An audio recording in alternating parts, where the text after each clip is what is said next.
I'm at the Myakkahatchee Park where authorities are searching for Brian Laundrie after being told by their family that they believe he came here after last seeing him earlier in the week.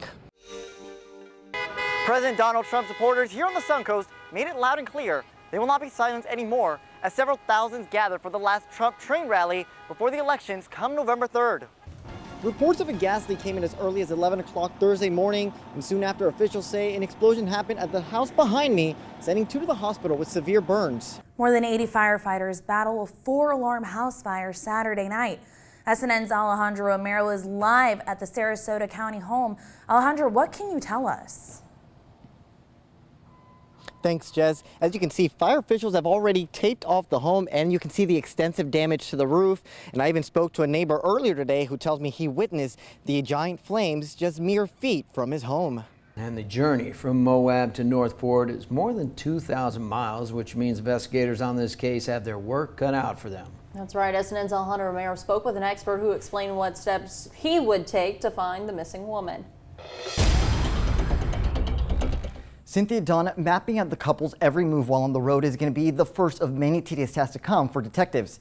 Now, the private investigator that I did speak to says he has no relation to this case, and he's deciding not to show his face or use his full name due to his line of work. Hidden between Beneva Road and Tuttle Avenue, this art gallery is one you won't want to miss. The concept is simple.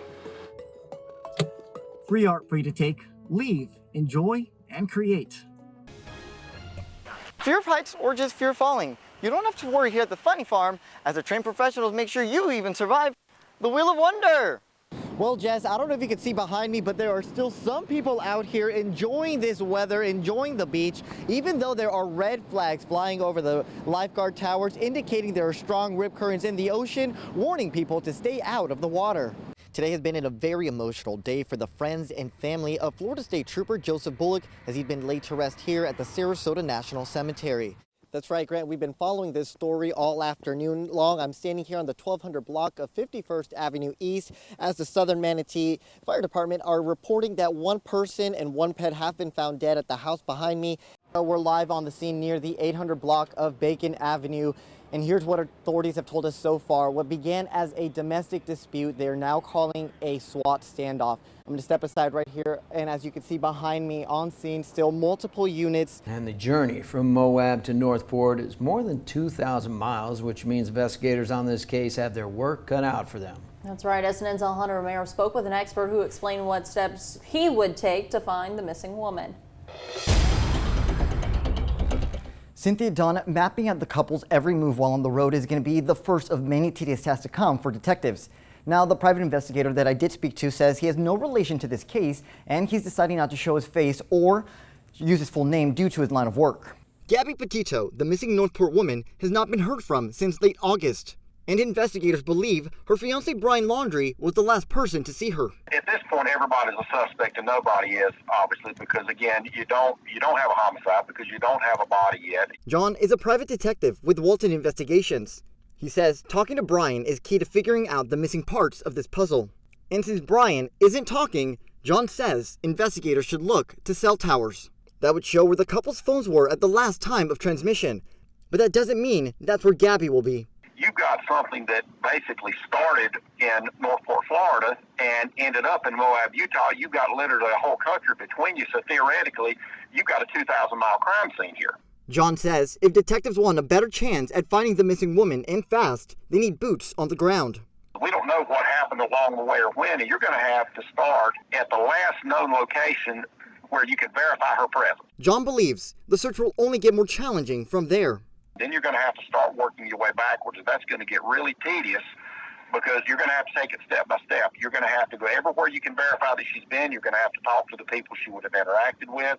You're going to have to search for videotape. You don't have a lot of time. The evidence will start to get old and disappear very quickly. John tells SNN the overall challenge for investigators handling this case will be not knowing where the evidence will lead them. And when running only on speculations, locating Gabby could take longer than desired. Questions everyone's asking, but no one has the answers to. She's going to interact with people along the way at some point. Did she catch a ride with anybody? Has her bank card been accessed? Some of it seems obvious, but you don't ignore any of it.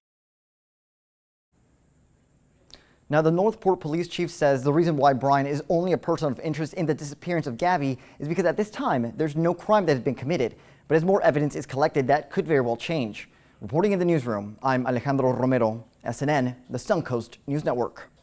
Nearly 480 million gallons of toxic wastewater could end up into the Tampa Bay. This comes just after a phosphate stack leak from Piney Point that has environmental activists worried of the long-lasting effects that it could have here on the Suncoast. There's really no good solution to this problem. There's no best case scenario here. It's trying to avoid the worst case scenario. A problem that's been plaguing Piney Point near Port Manatee since the 1960s. The decommissioned phosphogypsum stack has more than 400 million gallons of highly contaminated water sitting at the top.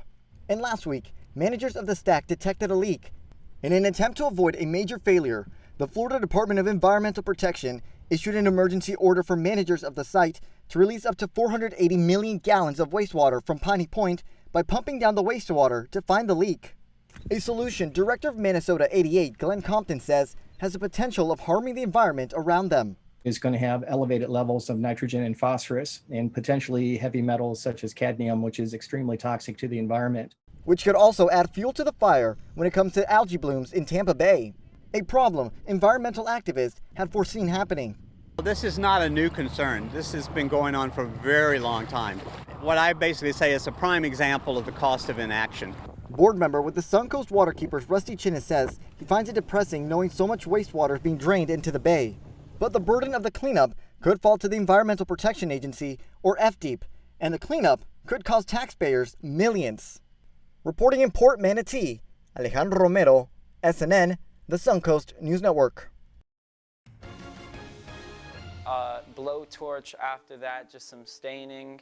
After that, there's no denying it. Americans are divided, whether it's because of politics, the COVID-19 pandemic, or the civil unrest seen across the nation.